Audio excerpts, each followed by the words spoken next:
ये 8th question मैंने आपको बता दिया कि इसमें आपको दो पोल्स है, एक है पोल P और दूसरा है पोल Q।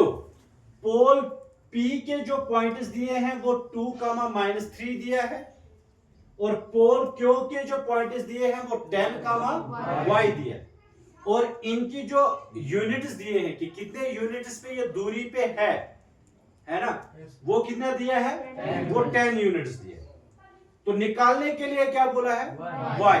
अब हम इस क्वेश्चन को जो सॉल्व करेंगे किस तरह से करेंगे, हम सबसे पहले यहाँ पे p लिखेंगे और p का जो पॉइंट है वो 2,-3 है।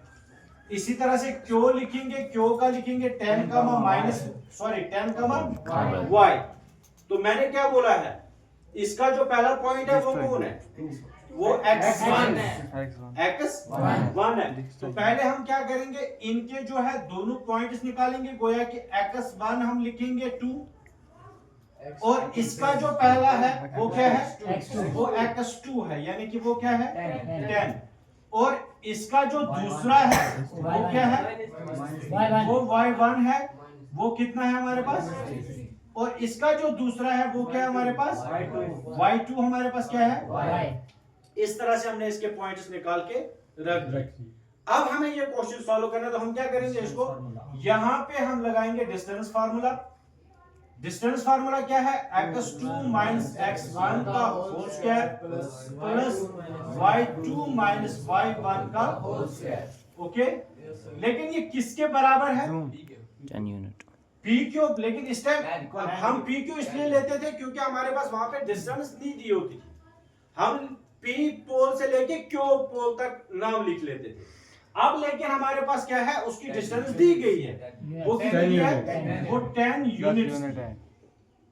ओके, अब जो है यहाँ पे इनके हम अपने पॉइंट्स दे देंगे, गोया x2 हमारे पास क्या है 10 माइनस x1 हमारे पास क्या है 2 का whole square. Okay, plus y2 हमारे पास क्या है y माइनस y1 क्या है हमारे पास -3। यहां पे आपको ध्यान रखना है, दो माइनस आ गए। ओके, इक्वल टू किसके बराबर है, 10 यूनिट्स के बराबर। ठीक है, यूनिट्स लिखने की अब जरूरत नहीं, हमने ऊपर लिख दिया।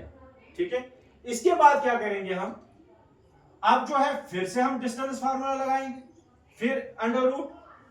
ठीक है, यहां पे क्या करेंगे, 10 में से 2 निकालेंगे, 10 में से 2 निकालेंगे तो कितना रहेगा 8। भैया यहाँ पे 8 का होल स्क्वायर। ओके, अब यहाँ पे जो है मैंने आपको पहले भी बोला कि जब 2 माइनस 2 नंबरों के बीच में होंगे वो चेंज मल्टीप्लाई हो जाता है और उससे क्या हो जाएगा, माइनस माइनस वहां पे क्या हो जाएगा, प्लस हो जाएगा। ठीक है ना, अगर ये आमने सामने होते, अगर ये इस साइड से होता और इसको यहां पे माइनस होता, वो भी माइनस माइनस प्लस होता, लेकिन वो एडिशन सब्ट्रैक्शन में आता है। समझ आ रहा है, तब माइनस माइनस प्लस हो जाता और हम क्या कर देते, दोनों चीजों को प्लस कर देते, लेकिन यहाँ अल्फाबेट था, यहाँ पे हम फार्मूला लगा देते। अब हम फार्मूला से पहले इसको क्या करेंगे, हम चेंज करेंगे, यहाँ y प्लस क्या लिखेंगे हम 3 का होल स्क्वायर इक्वल टू क्या लिखेंगे 10 एग्जैक्ट। किसी को प्रॉब्लम समझ आ रहा है। उसके बाद हम क्या करेंगे, यहाँ पे फिर से इसी तरह से ये जो 8 का स्क्वायर है 64, यानी कि 8 को 2 बारी मल्टीप्लाई कर दो, 8 8 का क्या हो गया 64, 8 का स्क्वायर 64। ओके, अब यहाँ पे आसान हो जाएगा आपको। मैंने यहाँ पे इसलिए ये चेंज किया ताकि आपको यहाँ पे प्रॉब्लम नहीं हो जाए कि हम कौन सी फार्मूला लेंगे, कौन सी आइडेंटिटी लेंगे, क्या हम a प्लस बी की लेंगे कि a माइनस बी की लेंगे। यहाँ पे 2 माइनस थे, 2 माइनस क्या चेंज हो गए प्लस में। अब ये आइडेंटिटी किसकी बन गई, a प्लस बी का होल स्क्वायर, है ना।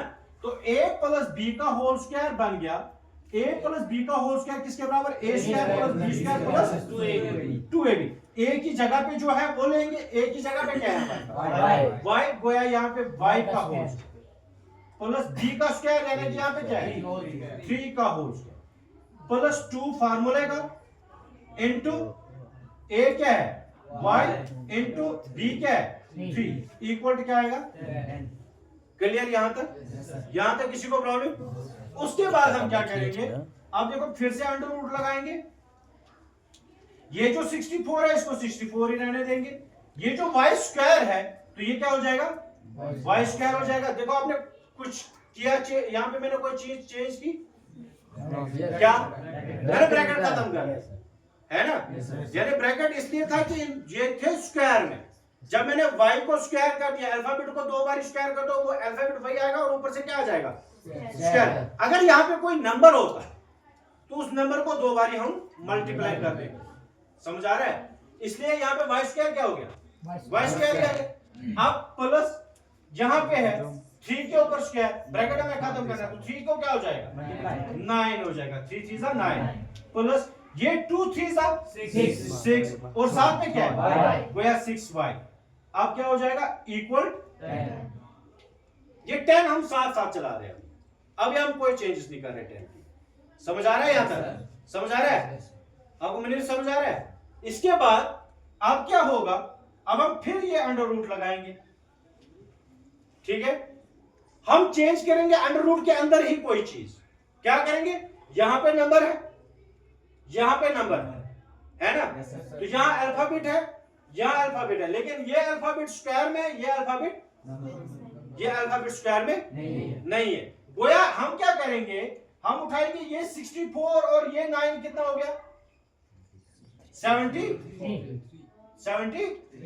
समझ आ रहा है। इसको और इसको क्या किया हमने प्लस किया, तो प्लस क्या है y स्क्वायर और प्लस क्या है इक्वल टू क्या है, कोई ऐसा भी कर लेगा, ये y स्क्वायर यहां पे लिख लेगा, फिर ये 6y लिखेगा, फिर इन दो को प्लस करके यहां लिख लेगा, कोई टेंशन नहीं है। हमने इसको पहले लिख दिया, हमने मतलब सीरियल वाइज, जो पहले सीरियल पे था मैंने उसी को चेंज कर दिया, समझ आ रहा है, क्योंकि नंबरिंग था, एक और नंबरिंग था, इन दोनों को जोड़ दिया, क्या बन गया। अब यहां से आपको ध्यान रखना है, यहां से मैं क्या करने वाला हूं, मैं क्या करूंगा, यहां पे अंडर रूट है, अंडर रूट मुझे खत्म करना है, अंडर रूट मुझे अंडर रूट खत्म कैसे हो जाएगा बाय स्क्वायरिंग से, तो मैं यहां पे क्या लिखूंगा स्क्वायरिंग बोथ साइड, यानी कि दोनों साइड से मुझे आप स्क्वायरिंग करनी है। जब मैं दोनों साइड से स्क्वायरिंग करूंगा, ये under root 73 plus y square plus 6y का होल स्क्वायर इक्वल टू 10 का दोनों साइड से स्क्वायरिंग कर रहा हूं ना, इससे क्या हो जाएगा, ये जब मैंने होल स्क्वायर बोल दिया, होल मतलब ये सबको स्क्वायर है ना, तो जब सबको स्क्वायर है तो ये स्क्वायर और ये रूट क्या हो जाएगा, समझ आ रहा है, हो गया रूट खत्म। अब क्या बच गया नीचे, ये 73 इसी तरह से बच गया, ये y स्क्वायर इसी तरह से बच गया, ये 6y इसी तरह से इक्वल टू क्या हो गया 10 का स्क्वायर, तो 10 का स्क्वायर क्या हो जाएगा 100। अब समझ आया यहां तक, यहां तक क्लियर, यहां तक किसी को प्रॉब्लम। इसके बाद अब हम इस साइड से चले जाएंगे। अब देखो बेटा, अब जो ये 73 है ना, पहले मैं क्या लिखूंगा y स्क्वायर, मैंने क्या लिखा यहां, उसके बाद लिखूंगा 6y और इक्वल टू लिखूंगा ये वाला 100। मैंने क्या नहीं लिखा, किस साइड से था, लेफ्ट साइड है ना। अब इसको मैं ट्रांसफर करूंगा, उस साइड से ले जाऊंगा, जब मैं वहां ले जाऊंगा तो ये क्या हो जाएगा माइनस हो जाएगा, आपको समझ आया, इसलिए मैंने इस साइड से नहीं लिखा, तो मैं इसको उठा के इधर ले जाऊंगा तो ये क्या हो जाएगा -70, समझ आ रहा है। इसके बाद क्या हो जाएगा, y स्क्वायर तो अपनी जगह पे y स्क्वायर रहेगा, 6y तो अपनी जगह पे रहेगा, 100 में से 73 निकालो, यानी 73 माइनस करो, वहां कितना रहेगा 27। ओके, अब क्या हो जाएगा, ये y square plus 6y equal to, sorry अब इस 27 को कहां लाऊंगा, इधर लाऊंगा, तो ये क्या हो जाएगा -27 इक्वल टू, उधर कुछ भी नहीं बच गया तो समझ आया, यानी 27 को फिर मैंने वापस लाया, ट्रांसपोज किया, इस साइड से लाया, वहां पे प्लस था तो इस साइड से क्या हो गया, अब ये क्या बन गई, अब ये क्वाड्रेटिक इक्वेशन बन गई, ठीक है। अब हम वापस जाएंगे अपने चैप्टर पे, कहां पे, क्वाड्रेटिक इक्वेशन।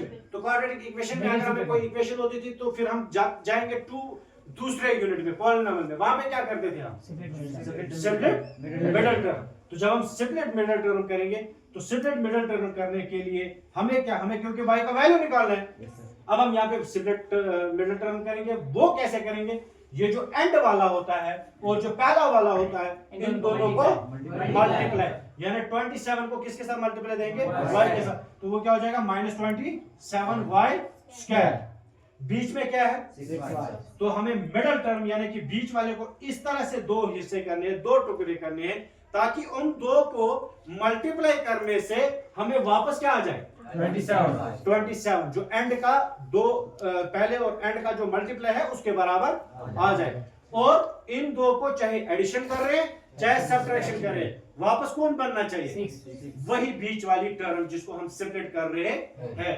तो मैं क्या करूंगा यहाँ पे? अगर मैं यहाँ पे 9 लिखूंगा और यहाँ पे क्या लिखूंगा?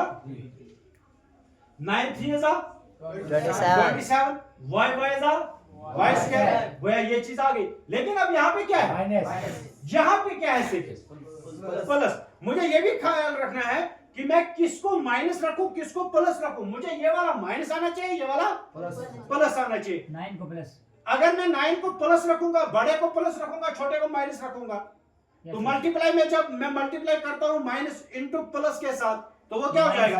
माइनस। गोया ये वाला माइनस मेरा आ जाएगा। तो 9 में से 6 को निकालूंगा, वहां क्या रहेगा? 3। बड़े को मैंने प्लस रखा है, छोटे को क्या रखा है? माइनस। तो बड़े का अलामत निकलता है साथ में, तो वो क्या है? प्लस था।